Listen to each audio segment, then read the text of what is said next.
Okay, this is part 3 about the truth. What to do when those who are being irresponsible with the truth start telling you that you should be responsible with the truth. This is when it becomes very silly indeed. Very, very silly. All right. Now, let's say um, you've judged someone to be wrong in choosing to bring about a certain truth,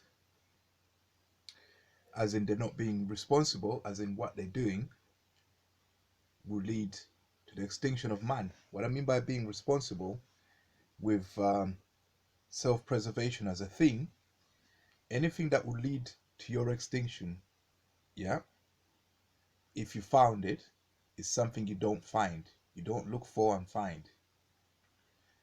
If you suspect that, I don't know, a space somewhere in the universe is poisonous for your body, yeah, you don't try and find out what it is. You avoid it, yeah, because just going near it will just kill you, innit? Yeah. It's the same thing you have to be in science. Now, when you find someone who has opened up Pandora's box, has been irresponsible, has brought a truth into our psyche, consciousness, that puts us at an elevated risk of becoming extinct. Yeah? And then they start telling you to be responsible by not challenging their truth when you know that their truth would lead to extinction. As in, they were irresponsible when they came up with the truth they're promoting now. What do when you want to go into an area? You've assessed it, you don't see any risk to mankind, yeah, you don't see any risk to yourself, and you want to go for it, but it means that it will contradict those who were irresponsible, but now, since it's a democratic process, are the majority point of view and the most influential around you. Yeah. um it's quite simple.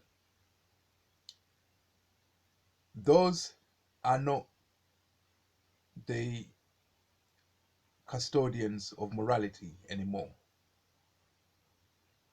Yeah. If they've chosen a path that increases our likelihood of becoming extinct unnecessarily, then they're immoral. And those are not the custodians, and you don't base your moral compass on those. So you have to be the moral compass. So it's like the kettle calling the tea black.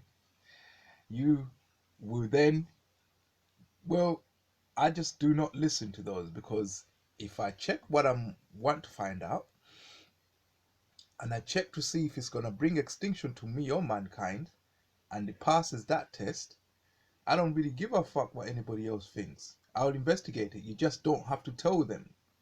You just investigate it yourself. You don't have to make it public. You just need to know, and just know what the circumstances are for you. But you still investigate it if we need that to get from A to B. But you just don't assist those who are taking us into extinction. Don't attack them, but don't because you won't be in a position to attack them. But don't assist them. So whatever findings you make, don't add it to their knowledge base. Do not assist them. The sooner they fall, the better for mankind. All right. So we don't assist those. Yeah. Whenever knowledge we find, we keep to ourselves until the people come up with a system that will not lead them to extinction. Until they come up with a way, um, well, or we just wait to see if they survive. They survive that force that's overtaking them.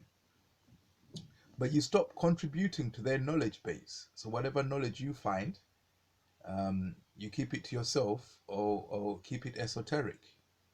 Simple as that. on a need to know basis. Yeah. um, yeah. Oh, I got a message coming through. So anyway, that's what I wanted to add. Yeah, that as scientists, we still got to do what we want, but you got to have a moral compass, obviously, because your self-preservation is the only thing you need to consider. Yeah, and I don't mean that you want to investigate something nasty, so you run away to a corrupt regime and investigate it there. Yeah, well, it's a solution to your self-preservation, but there's the preservation of mankind to consider. Yeah, because if the human race gets extinct, you'll be a 70-year-old. That's the only person left on the planet if you just preserved yourself. No women, no nothing. And who's gonna look after you when you're old? You get eaten by animals. Okay, let's say you build an electronic enclosure. Then you get eaten by birds. Okay, worms then. Something's gonna feast on you when you die. Yeah, so um so self-preservation also means preservation of mankind. So it doesn't mean that you want to investigate this so you run to a corrupt regime who allow you to do whatever you want. You also have to think about the preservation of mankind, because you could bring knowledge that can be used to wipe everybody out, except yourself if you're that intelligent. But that's no good to you. So well, if you make those kind of plans, I don't know, the human race will survive somehow. Yeah. So